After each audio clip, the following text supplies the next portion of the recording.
ছোট্ট কথা, যদিও হাসির। আমি অনেক ছোটবেলা থেকে নাচ করেছি, তারপর অভিনয় করেছি, আবৃত্তি করেছি।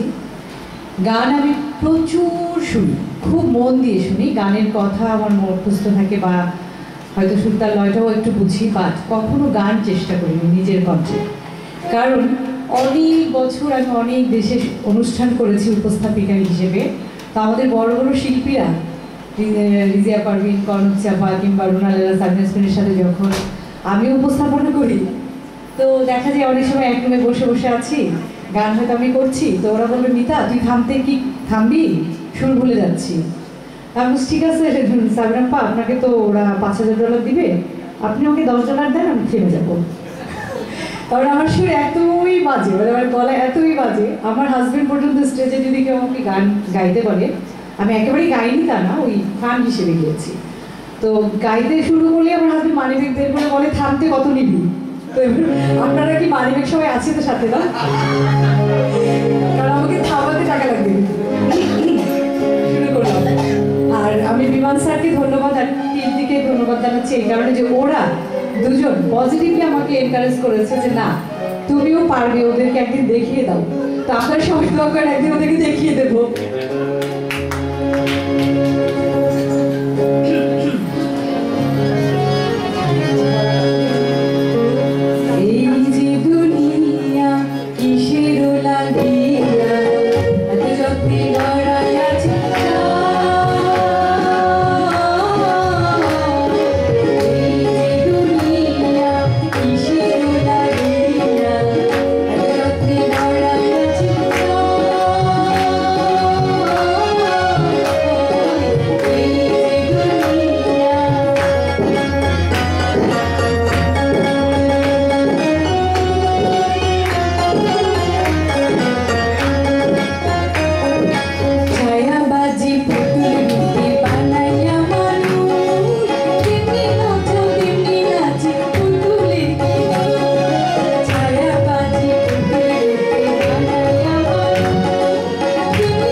মিতা নূর খুব সুন্দর গান গাইলেন। আমি সবাইকে ধন্যবাদ জানাচ্ছি, অনেক কষ্ট করে আপনারা গান শুনেছেন। আমার হাজবেন্ড আমার লাস্ট লাইনে বলেছে তুই একটা সিডি বের কর, আমি টাকা দিব। আবার মানুষের বাড়ি বাড়ি যেয়ে টাকা দিয়ে আসবো যে প্লিজ আমার বোর গান শুনেন। কতটা ডিসকারেজ করেছে সবাই আমাকে। বেতানুর আমাদের এখানে যেদিন প্রথম আসে, প্রথম যেদিন আসে, এবং এই যে কথাগুলো আমাকে বললো যে কোনোদিন গান করার সাহস পায়নি, সবাই ধমক দিল। এবং আজকে যে গল্পটি বললো টাকার ব্যাপারটা, এখন আমার মধ্যে সবাইকে তার টাকা দিতে হবে। আমাকে বলছিল স্যার আমাকে কেউ গান করাতে পারে না, আমি বললাম যে ঠিক আছে তোমাকে আমি গান করে ছাড়বো।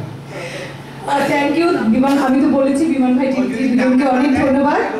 আমি আরো বলছি আমার প্রোগ্রাম এখন কিন্তু আর টিভিতে একটা ছিল, কিন্তু সবার গান আমার এত ভালো লাগছে যে আমি ওই প্রোগ্রাম ক্যান্সেল করে দিয়েছি। আমি যাবো না, আমি এখন এখানেই থাকবো।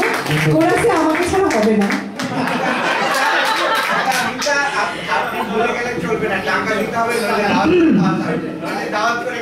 ওকে, সেটাইতে বাঁধিলাম তার, গাহিলাম আর বার, আজ হতে মোর নাম এই বলে খ্যাত হোক, আমি তোমাদেরই লোক, আর কিছু নয়, এই হোক শেষ পরিচয়।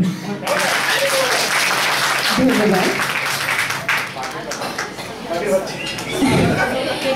এবারে ফুলের কানে ভ্রমর এসে চুপি চুপি কথা কয়, গাইবেন আমাদের সোনিয়া হোসেন।